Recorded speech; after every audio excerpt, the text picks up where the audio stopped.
സുഹൃത്തുക്കളെ, സിനിമയുടെ തുടക്കത്തിൽ തന്നെ ഏതൊരു മനുഷ്യൻ തൻ്റെ പോലീസ് സ്റ്റേഷനിലേക്ക് പുതുതായിട്ട് ചാർജ് എടുക്കാൻ വരുന്ന SIയുടെ പേര് കൊത്തിയ ഒരു ബോർഡ് വാങ്ങിച്ചു വരികയാണ്. നമുക്ക് എല്ലാവർക്കും അറിയാം, പുതുതായിട്ട് ആ ഒരു പോലീസ് സ്റ്റേഷനിൽ ചാർജ് എടുക്കാൻ വരുന്നു. That's all. മറ്റ് ഹൈപ്പുകളൊന്നുമില്ല, നമുക്കൊന്നും അറിയില്ല. Something is happening over there. That's all. Simply നമ്മൾ അങ്ങനെ കാത്തുക്കും. അപ്രതീക്ഷിതം എന്നോണം ആ വഴി പോകുന്ന ഒരു ബസ്സിൽ ഒരു ചെറിയ മോഷണം നടക്കും. ബസ്സിന്റെ ഉള്ളിലാണ്. ബസ്സുകാർ മുഴുവനായിട്ട് ആ പോലീസ് സ്റ്റേഷനിലേക്ക് എത്തും. 2 സ്ത്രീകളാണ് സംശയം. ആ 2 സ്ത്രീകളെ കൂടി കൂട്ടിയിട്ടാണ് ആ പോലീസ് സ്റ്റേഷനിലേക്ക് എത്തുന്നത്. സ്ത്രീകൾ പറയുന്നത് ഞങ്ങൾ ചെയ്തിട്ടില്ല എന്ന് പറയുന്നുണ്ട്. അങ്ങനെ അവർ ചോദ്യം ചെയ്തുകൊണ്ടിരിക്കുന്ന സമയത്താണ് ഹരിശങ്കർ എന്ന് പറയുന്ന ആ ഒരു കഥാപാത്രം, ആ ഒരു പോലീസ് ഓഫീസർ, CI ആ ഒരു പോലീസ് സ്റ്റേഷനിലേക്ക് എത്തുന്നത്. നേരെ പോലീസ് സ്റ്റേഷനിലേക്ക് വന്ന് തൻ്റെ റൂമിലേക്ക് കയറുന്നതിന് തൊട്ട് മുമ്പായിട്ട് ആ ഹാളില് ഉമ്മറ ഭാഗത്ത്, പോലീസ് സ്റ്റേഷന്റെ ഒരു ഉമ്മറ ഭാഗത്തായിട്ട് ആ 2 സ്ത്രീകൾ എന്തോ ഒരു ഒച്ച ഇടുന്ന കേട്ടിട്ട് ഈ ഹരിശങ്കർ എന്ന് പറയുന്ന ഈ ഒരു പോലീസുകാരൻ നിൽക്കുന്നു. നേരെ തിരികെ വരുന്നു. സ്വാഭാവികമായിട്ടും എന്താ കേസ്? അപ്പൊ നമ്മള് ഒരു മനുഷ്യൻ, സാധാരണ CI എന്താ കേസ് എന്ന് അന്വേഷിക്കാൻ വരുന്നു. പെട്ടെന്ന് കാര്യം മനസ്സിലാവുന്നു. ഒരൊറ്റ നോട്ടത്തിൽ ഹരിശങ്കർ എന്ന് പറയുന്ന പോലീസുകാരന് കാര്യം മനസ്സിലാവുന്നു. ആ 2 സ്ത്രീകളോട് പറയുന്നു, നിങ്ങളതിൽ മാലയുണ്ട്, അതണ്ട് കൊടുത്തേക്ക്. അപ്പോ അവരില്ല എന്ന് തന്നെ പറയുന്നു. നിങ്ങൾ നുണ പറയണ്ടെന്ന് പറയുന്നു. അപ്പോഴാ പഴയതുപോലെ വീണ്ടും അവര് തർക്കിക്കുന്ന സമയത്ത് നേരെ പോയിട്ട് കുത്തിന് പിടിക്കുന്നു. മുടി പിടിച്ച അതേ സമയത്തിന് സ്ത്രീ പറയുന്നുണ്ട്, ഞാൻ ഗർഭിണിയാണെന്നാണ്. പിന്നെ നമ്മൾ കാണുന്ന സീനുണ്ടല്ലോ, പടച്ചവനെ, ആ സ്ത്രീയുടെ വയറ്റത്തേക്ക് ഒരു കുത്താണ് കാലേറ്റ്. എന്നാൽ അതങ്ങണ്ട് പോട്ടടി എന്ന് പറഞ്ഞിട്ടാണ് ഒരൊറ്റ കുത്തു കുത്തുന്നത്. ആ ഒരൊറ്റ സീനോട് കൂടിയിട്ട് ഒരു ബിൽഡപ്പും കൊടുത്തിട്ടില്ല. അദ്ദേഹം വരുന്നതിന് മുമ്പ് ഒരു ബിൽഡപ്പും കൊടുക്കാത്ത ഹരിശങ്കർ എന്ന് പറയുന്ന കഥാപാത്രം നമ്മുടെ മുമ്പിലേക്ക് അങ്ങോട്ട് കയറും. സുഹൃത്തുക്കളെ, ഓഫീസർ ഓൺ ഡ്യൂട്ടി എന്ന് പറയുന്ന ഒരു പുതിയ സിനിമ ഇറങ്ങിയിട്ടുണ്ട്. ഷാഹി കബീറാണ് അതിന്റെ തിരക്കഥാകൃത്ത്.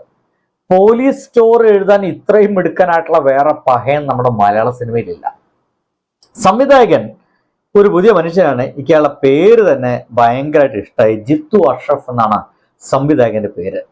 ഞാൻ ഇതുവരെ പറഞ്ഞ ആ ഒരു കഥാപാത്രത്തെ ചെയ്തത് നമ്മുടെ കുഞ്ചാക്കോ ബോബനാണ്. ഞാന് കുഞ്ചാക്കോ ബോബന്റെ വേറൊരു സിനിമ പറയാം. നമ്മുടെ അമിൽ നീരദിന്റെ ഒരു പുതിയ സിനിമ ഇറങ്ങിയായിരുന്നു, ബോഗൻവില്ല. ആ സിനിമയിൽ പോലും കിട്ടാത്ത ഒരു പ്രത്യേക സ്വാഗ്, ഒരു പ്രത്യേക സ്റ്റൈല്, ഒരു പരുക്കൻ കഥാപാത്രം. എനിക്ക് തോന്നുന്നത് കുഞ്ചാക്കോ ബോബൻ എന്ന് പറയുന്ന മനുഷ്യൻ അങ്ങനത്തെ ഒരു വേഷം ചെയ്തിട്ടില്ല. അതിഗംഭീരം എന്നല്ലാതെ എനിക്ക് ഓഫീസർ എന്ന് പറയുന്ന സിനിമയെ കുറിച്ച് വേറെ ഒന്നും പറയാനില്ല. നിങ്ങളത് തിയേറ്ററിൽ കണ്ടിട്ടില്ലെങ്കിൽ നഷ്ടമാണ് എൻ്റെ മക്കളെ എന്ന് മാത്രമേ ഞാൻ തുടക്കത്തിൽ പറഞ്ഞുകൊണ്ടേ. ഞാൻ തുടക്കത്തിൽ പറഞ്ഞത് ഞാൻ അതിന്റെ അതൊന്നല്ല കഥ എന്നുള്ളതുകൊണ്ടാണ്. എന്താണ് ആ കഥാപാത്രത്തിന്റെ പ്രത്യേകത എന്ന് പറയാൻ വേണ്ടി മാത്രമാണ്. പല സിനിമകളിലും നായകനെ കാണിക്കുന്നതിന് മുമ്പ് ഒരുപാട് ബിൽഡപ്പുകൾ ഉണ്ടായിരിക്കും. മോഹൻലാലിനൊക്കെ ബിൽഡപ്പ് കൊടുത്ത പോലെ സംഹാരമൂർത്തി ഇതാ കാണ് എന്നൊക്കെ പറഞ്ഞപ്പോ ഒരു കുഴിന്ന് വെള്ളത്തിന് പൊന്തി വരുന്നുണ്ടല്ലോ. അമ്മാതിലൊരു ബിൽഡപ്പും ഇല്ല.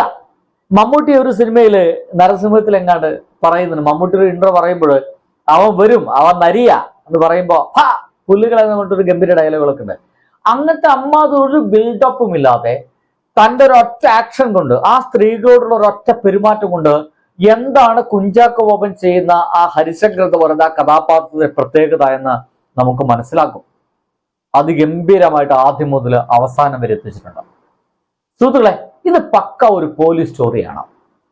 നമ്മള് പോലീസുകാരുടെ കേസ് അന്വേഷണമൊക്കെ നമ്മൾ പലപ്പോഴും കണ്ടിട്ടുണ്ട്. എന്നാൽ പോലീസുകാരുടെ ലൈഫ് കൂടെ ചേർന്ന ഒരു പോലീസ് അന്വേഷണം നമ്മൾ അത്ര കണ്ടിട്ടില്ല. പോലീസുകാരന്റെ ലൈഫ് കൂടി അതിലുണ്ട്, അവന്റെ ഫാമിലി അതിലുണ്ട്, അവന്റെ കുടുംബം അതിലുണ്ട്, അവന്റെ സുഹൃത്തുക്കൾ അതിലുണ്ട്. അന്യദേശത്തെ, അങ്ങനെ പറയാൻ പാടില്ലെങ്കിലും നമ്മുടെ അയൽദേശത്തെ പോലീസുകാരുടെ ലൈഫ് കൂടി അതിലുണ്ട്. അവരെ കൊള്ളായ്മകളുണ്ട്, പോലീസുകാർക്കിടയിലുള്ള പ്രശ്നങ്ങളുണ്ട്, സർവീസിലുള്ള പ്രശ്നങ്ങളുണ്ട്. പോലീസുകാരനായിട്ടുള്ള ഈ ചങ്ങാതിക്കല്ലാതെ, ഷാഹി കബീറിനല്ലാതെ അതൊന്നും അറിയില്ല. അതുകൊണ്ട് തന്നെ ഷാഹി കബീർ എഴുതുന്ന ഏതൊരു പോലീസ് സ്റ്റോറിയെ നമുക്ക് വിശ്വസിക്കാം.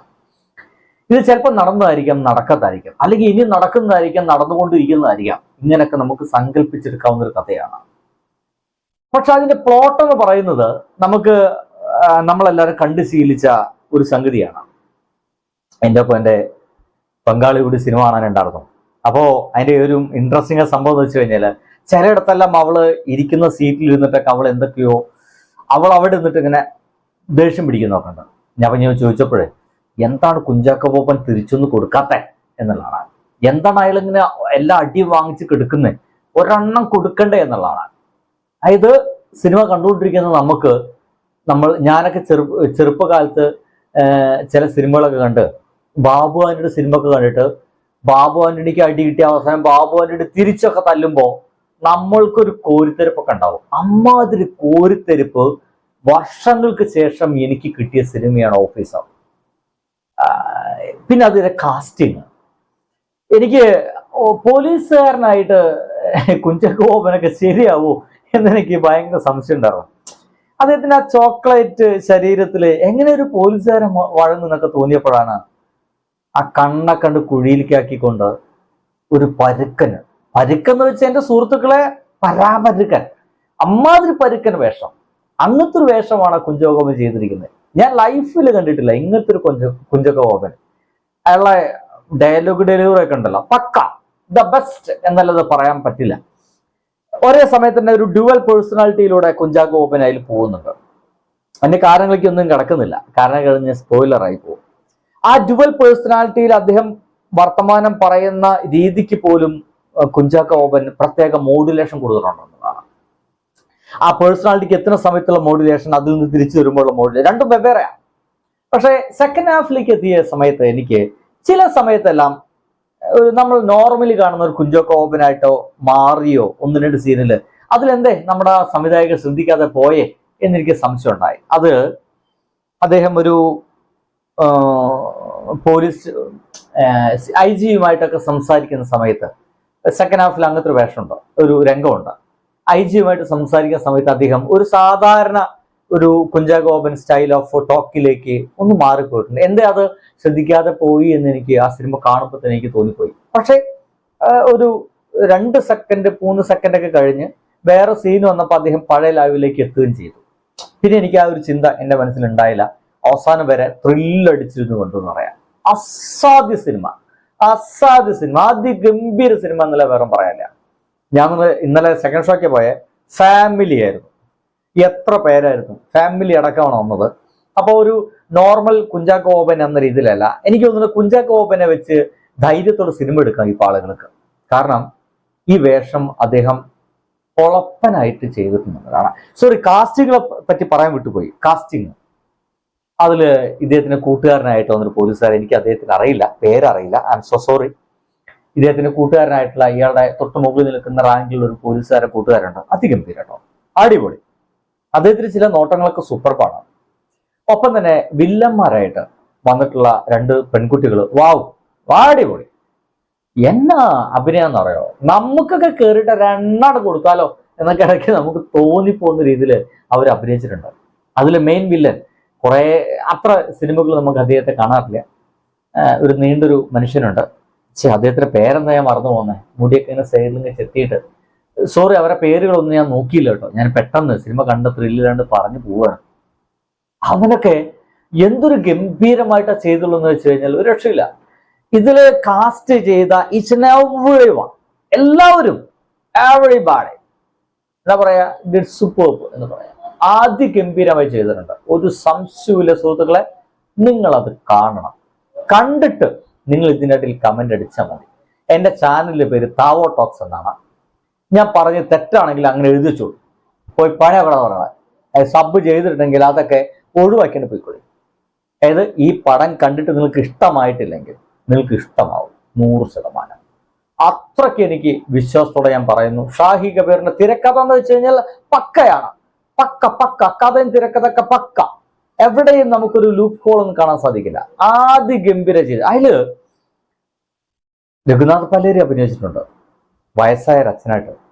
അദ്ദേഹം അവസാന നിമിഷത്തിൽ വേറൊരു ലെവലിലേക്ക് അദ്ദേഹം എത്തുന്നുണ്ട്. ഇനി ഈശോയെ ഒരു രക്ഷയില്ല മക്കളെ, അതിഗംഭീരം. ഞാനിങ്ങനെ പറഞ്ഞ് ചിലപ്പോ കഥക്ക് എങ്ങനെ പറഞ്ഞത്. അപ്പോൾ സുഹൃത്തുക്കളെ, എൻ്റെ ചാനൽ പേര് താവോ ടോക്സ് എന്നാണ്. ആദ്യമായിട്ട് കാണാമെങ്കിൽ ഒന്ന് സബ് ചെയ്ത് തന്നെ, ഇതുപോലത്തെ ചില സംഭവങ്ങളൊക്കെ നിങ്ങൾ മുമ്പിലെത്തും. ഒപ്പം തന്നെ സിനിമ കാണാൻ മറക്കരുത്. സിനിമ കാണണം, തിയേറ്ററിൽ പോയി കാണണം. കണ്ടതിന് ശേഷം മാത്രം മതി നിങ്ങൾ എൻ്റെ ചാനൽ താവോ ടോക്സ് തപ്പിപ്പിടിച്ചിട്ട് നിങ്ങൾക്ക് ഇത് സബ് ചെയ്യലും ഫോളോ ചെയ്യലും നിങ്ങളുടെ കമൻ്റ് അടിക്കലല്ല. അപ്പോൾ സുഹൃത്തുക്കളെ, സിനിമ കണ്ടതിന് ശേഷം കാണാം. ബൈ.